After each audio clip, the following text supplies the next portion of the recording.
Good evening friends. आज के इस लेक्चर में हम डिस्कस करेंगे सीरीज़ पैरेलल इंटरकनेक्शन के बारे में। इसके पहले जो हमने डिस्कस किया है वो सीरीज़ और पैरेलल पैरेलल इंटरकनेक्शन डिस्कस किया है। तो अभी जो हम डिस्कस करेंगे ये नंबर 3 है हमारा सीरीज़ पैरेलल इंटरकनेक्शन। तो इस तरफ से इनपुट साइड से हम देख रहे हैं कि ये हमारा सीरीज़ में कनेक्ट है और आउटपुट साइड से ये हमारा क्या है, पैरेलल में कनेक्ट है। क्योंकि क्या है कि जो I2 करंट जा रही है वो I2 करंट डिवाइड हो रही है I2A में और I2B में, इसलिए हमें चेक करने में आसानी हो रही है कि ये पैरेलल में है। क्योंकि पैरेलल में करंट क्या है, डिवाइड होती है, इसलिए हमें यहाँ पे पता चल गया ये हमारा पैरेलल में इस तरफ आउटपुट पे कनेक्शन है। अब क्या है, ये सारी हमने पहले भी देख रखी है कि I1A यहाँ पे है तो इस तरीके से यहाँ पे इंटर कर रही, तो यही करंट हमारी लीव करेगी। और NB में हमारी I1B अगर इंटर कर रही है तो यही I1B हमारी लीव करेगी। ये सारी चीज़ें हैं। अब क्या है, I1 equal to I1A equal to I1B, ये हमने सीरीज़ के केस में देखा था। क्योंकि इनपुट साइड में हमारा क्या है, सीरीज़ में कनेक्ट है, तो I1A सेम है और I1A और I1B ये भी सेम है। तो इसको इस तरीके से हमने लिख दिया है। अब क्या है,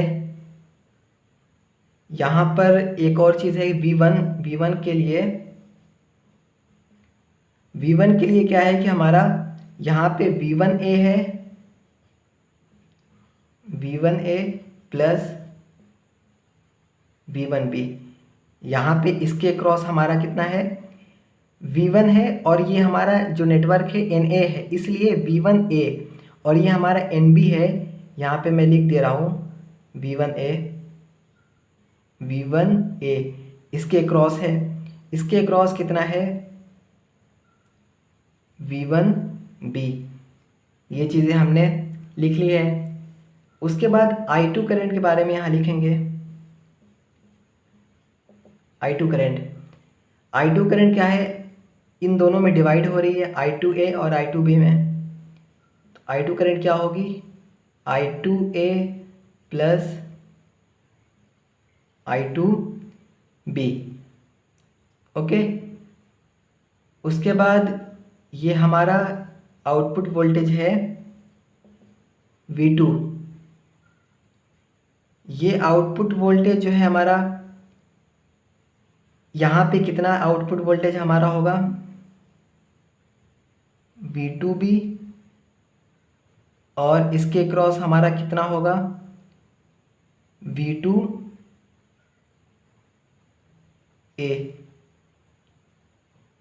इसके क्रॉस हमारा वोल्टेज V2A हो जाएगा। तो अब क्या है कि V2 के इक्वल क्या क्या आएंगे, V2 इक्वल टू V2A। क्योंकि यहाँ पे जो भी V2 है वो डायरेक्ट इसके क्रॉस कनेक्ट है, इसलिए V2 क्या हो जाएगा, V2A हो जाएगा। अब क्या करेंगे हमें I1, ये हमारी इनपुट साइड की करंट है और ये हमारा इनपुट साइड का वोल्टेज है। तो अगर हम यहाँ से V1 और I2 की बात करें, इसकी मैट्रिक्स लिखें, V1 और I2 की, V1 I2, तो V1 I2, ये V1 है, मतलब कि हमारा इनपुट साइड का वोल्टेज है और आउटपुट साइड की करंट है। ये हमारा टोटल कनेक्शन के लिए, जो सीरीज पैरेलल का ओवरऑल इंटरकनेक्शन है, ये उसके लिए इनपुट वोल्टेज है V1 इंटरकनेक्शन के लिए, और उसकी आउटपुट करंट क्या है, I2 है। अब इसके लिए, अब हम इसके इंडिविजुअल के लिए लिखेंगे इनपुट वोल्टेज और output current. Input voltage NA का इंडिविजुअल कितना है, V1A है, और इसकी आउटपुट करंट कितनी है, I2A है। ये हमारा हो गया NA सर्किट के लिए इनपुट करंट, इनपुट वोल्टेज और आउटपुट करंट। प्लस NB के लिए इसी तरीके से एन बी के लिए इनपुट वोल्टेज क्या है, V1B, और इसके लिए आउटपुट करंट क्या है, I2B।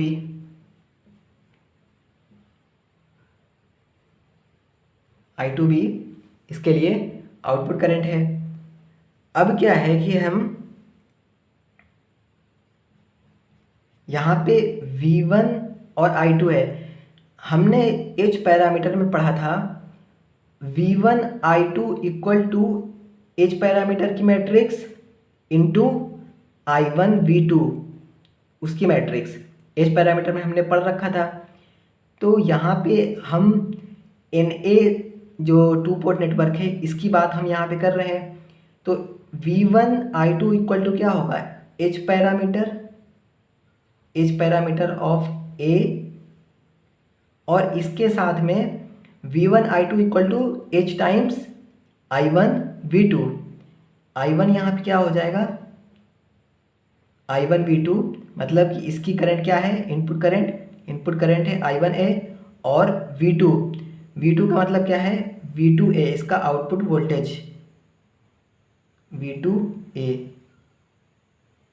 ये चीज़ हम H पैरामीटर में करते थे, ये इनपुट साइड का वोल्टेज और आउटपुट साइड की करंट होती थी, और ये क्या है, इनपुट साइड की करंट और ये आउटपुट साइड का वोल्टेज। H पैरामीटर निकालने के लिए हम यही करते थे, V1 I2 equal to H times I1 V2, plus इसके लिए भी क्या है, V1 I2 equal to H times, but ये हमारा NB के लिए है, NB के लिए क्या हो जाएगा, HB, और इसके साथ में हमारा क्या हो जाएगा, I1B, क्योंकि ये हमारा NB के लिए है, I1B, और output voltage V2B, output voltage हमारा V2B हो गया। अब क्या है, I1A और I1B हमारा क्या है, सेम है, I1A I1B सेम है I1 के। तो इन दोनों की जगह पे हम क्या लिख सकते हैं, I1 लिख सकते हैं इन दोनों की जगह पे, और V2A और V2B, यहाँ पे V2B मैं लिखना भूल गया था, V2 ये इसके भी इक्वल होगा और यही पैरेलल में है। तो यहाँ से अगर इसका टर्मिनल अगर हम पॉजिटिव देखें, इसका नेगेटिव टर्मिनल देखें, तो इसका पॉजिटिव नेगेटिव टर्मिनल इसके अक्रॉस कितना है, V2B है, और यही V2B किसके बराबर है, V2 के बराबर है। तो V2 किसके बराबर है, V2B के बराबर है, और V2 और किसके बराबर है, V2 यहाँ पे प्लस माइनस है, और इसी के क्रॉस V2A भी है। तो V2 किसके बराबर हुआ, V2A के बराबर भी और V2B के बराबर भी। तो V2A की जगह भी हम V2 लिख सकते हैं, और V2B की जगह भी हम V2 लिख सकते हैं। तो बेसिकली दोनों में ये कॉमन हो गई, I1A I1B की जगह I1 लिख देंगे, और इनकी जगह पे V2, और इनको कॉमन ले लेंगे।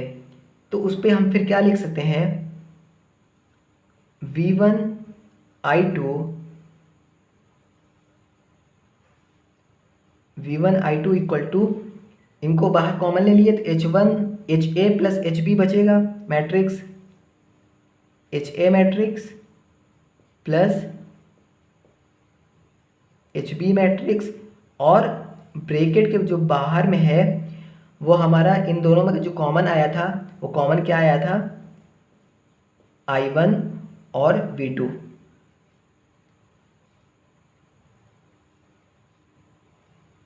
ओके, क्योंकि I1A और I1B की जगह पे हम I1 लिख सकते हैं, V2A V2B की जगह पे हम V2 लिख सकते हैं, इसलिए हमने यहाँ पे बाहर निकाल लिया। अब क्या है कि जो यहाँ पे इनपुट और आउटपुट साइड का वोल्टेज और करंट दिया हुआ है, तो ये इनपुट साइड का वोल्टेज आउटपुट साइड की करंट है, ये ओवरऑल इंटरकनेक्शन का है, और ये जो इनपुट साइड की करंट और आउटपुट साइड का वोल्टेज है ये ओवरऑल इंटरकनेक्शन का है। तो इसका क्या मतलब है कि ये जो H पैरामीटर की जो मैट्रिक्स हमें H मैट्रिक्स मिल रही है, ये ओवरऑल इंटरकनेक्शन की ये मैट्रिक्स है। तो अगर हम ओवरऑल को अगर हम H मैट्रिक्स बोल दें, एच पैरामीटर की मैट्रिक्स ओवरऑल को, तो ओवरऑल क्या हुआ, ओवरऑल हमारा हो गया है एच ए की मैट्रिक्स प्लस एच बी की मैट्रिक्स। ये हमारे पास ये जो फाइनल ये हमारा कंक्लूज़न आया है, इस चीज़ को हमें बस ध्यान में रखना है। सीरीज़ पैरेलल कभी भी हुआ तो उसमें क्या होगा, सीरीज़ पैरेलल अगर कुछ इस टाइप से दिया होगा तो वो उसी टाइप से पूछेगा भी कि एच पैरामीटर की जो ओवरऑल इंटरकनेक्शन है उसका एच पैरामीटर बताओ, उसकी मैट्रिक्स एच पैरामीटर की, ओके। या फिर इस तरीके से दिया होगा, एक ये हो सकता है चांस कि एक किसी नेटवर्क की एच पैरामीटर हमें मैट्रिक्स दी हो और दूसरे की ना दी हो, उसको सॉल्व करनी है, उसको सॉल्व करने के बाद इस दूसरे वाले की भी मैट्रिक्स निकालनी है और पहले की हमें पहले से क्वेश्चंस में गिवन है, फिर क्या करेंगे उन दोनों का सम कर देंगे तो डायरेक्ट आ जाएगा। कभी भी सीरीज़ पैरेलल अगर कनेक्शन आता है उसमें अगर सीरीज़ पैरेलल में कभी भी बोलेगा कि एच पैरामीटर की मैट्रिक्स हमें लिखनी है, क्या होगी ओवरऑल इंटरकनेक्शन की, तो डायरेक्ट याद रखेंगे H equal to h a, इसका एच पैरामीटर की मैट्रिक्स निकालना है, फिर इसकी पैरामीटर की मैट्रिक्स निकालनी है जो टू पोर्ट नेटवर्क है, फिर दोनों को ऐड कर देना है तो यहाँ से एच पी निकल जाएगा। ये हमारा सीरीज़ पैरेलल की बात है। अगर हम फोर्थ नंबर पे यहाँ पे बात करें पैरेलल सीरीज़ के बारे में, पैरेलल सीरीज़, तो पैरेलल सीरीज़ के बारे में अगर हम बात करेंगे तो यहाँ पे क्या है, यहाँ पे एच पैरामीटर के लिए हम मैट्रिक्स निकाल रहे थे, यहाँ पे पैरेलल सीरीज़ में जी के लिए निकालेंगे तो सेम डेरिवेशन है, सेम है और इसका कंक्लूज़न भी एच पैरामीटर का ही है, जी ए और जी बी, तो इसका कंक्लूज़न भी फाइनली एच पैरामीटर के जैसा ही है। और इसमें क्या है कि पैरेलल सीरीज़ के लिए कोई दिक्कत नहीं है, अगर कभी क्या है सीरीज़ पैरेलल के अगर कोई सर्किट ओवरऑल इंटरकनेक्शन दिया हुआ है और उसमें क्या है कि हमसे पूछा कि ओवरऑल जी पैरामीटर की मैट्रिक्स हमें बताइए, तो सीरीज़ पैरेलल के लिए तो हम क्या करेंगे, सबसे पहले एच पैरामीटर की मैट्रिक्स हम इसकी निकाल लेंगे, एन ए की, एन बी की निकाल लेंगे, दोनों को ऐड कर देंगे, ऐड करने के बाद ओवरऑल इंटरकनेक्शन की एच पैरामीटर की मैट्रिक्स निकल जाएगी। उसके बाद फिर हम क्या करेंगे, इन्वर्स ले लेंगे, इन्वर्स लेंगे हमें जी पैरामीटर की मैट्रिक्स मिल जाएगी आसानी से। तो अभी सीरीज़ और पैरेलल में यही चीज़ थी कि हमें सीरीज़ आनी चाहिए कि सीरीज़ का क्या होता है, Z equal to z a matrix plus z b matrix. उसके बाद पैरेलल की बात है तो उसमें क्या है कि y के लिए है y matrix equal to y a matrix plus y b matrix. तो उसमें किसी एक का भी कोई अगर कंक्लूज़न हमें पता है और उस टाइप की सीरीज़ या पैरेलल सर्किट दी हुई है तो किसी एक को हम निकाल के उसका इन्वर्स लिख लेंगे। अगर कभी सीरीज़ दिया हुआ है और हमसे पूछा है एडमिटेंस की मैट्रिक्स बनानी है तो सीरीज़ में हमें क्या पता है, इम्पीडेंस के बारे में पता है, तो सीरीज़ से पहले हम इम्पीडेंस निकालेंगे, ओवरऑल इम्पीडेंस मैट्रिक्स निकालने के बाद क्या करेंगे, हम उसका इन्वर्स ले लेंगे तो क्या है एडमिटेंस पैरामीटर्स की हमें मैट्रिक्स मिल जाएगी। तो ये चार कॉम्बिनेशंस है, ये हमें इसके बस कंक्लूज़न याद रखने हैं क्योंकि कॉम्पिटिटिव एग्ज़ाम में सिर्फ कंक्लूज़न ही यूज़ होते हैं और जो कॉलेज एग्ज़ाम के लिए है वो उसमें डेरिवेशन भी यूज़ होता है, तो उसके लिए डेरिवेशन भी आसानी से हम देख सकते हैं, बहुत आसान डेरिवेशन है, उसमें कोई दिक्कत भी नहीं है। अब क्या है, जितने हमने कॉम्बिनेशन बनाए हैं और इसके बाद एक कनेक्शन बचा हुआ है कैस्केड इंटरकनेक्शन का, तो एक कैस्केड इंटरकनेक्शन इसके बाद नेक्स्ट लेक्चर में हम देखेंगे। उसके बाद फिर हम इन सारे जितने कंडीशंस हैं सीरीज़ पैरेलल सीरीज़ और कैस्केड, इन सब पे हम बहुत सारे क्वेश्चंस करेंगे ताकि हम देखेंगे किस तरीके से हम सीरीज़ जब भी नेटवर्क ऐसा आता है तो उसको किस तरीके से सॉल्व करें, पैरेलल के नेटवर्क को किस तरीके से सॉल्व करें, सीरीज़ पैरेलल या पैरेलल सीरीज़ हो उसको किस तरीके से सॉल्व करें, और कैस्केड जो हम नेक्स्ट लेक्चर में पढ़ाने वाले हैं, कैस्केड इंटरकनेक्शन, वो हम किस तरीके से अप्लाई करेंगे क्वेश्चंस के अंदर, वो सारी चीज़ें हम देखेंगे। तो फिर मिलते हैं नेक्स्ट लेक्चर में कैस्केड इंटरकनेक्शन के साथ। तब तक के लिए थैंक यू।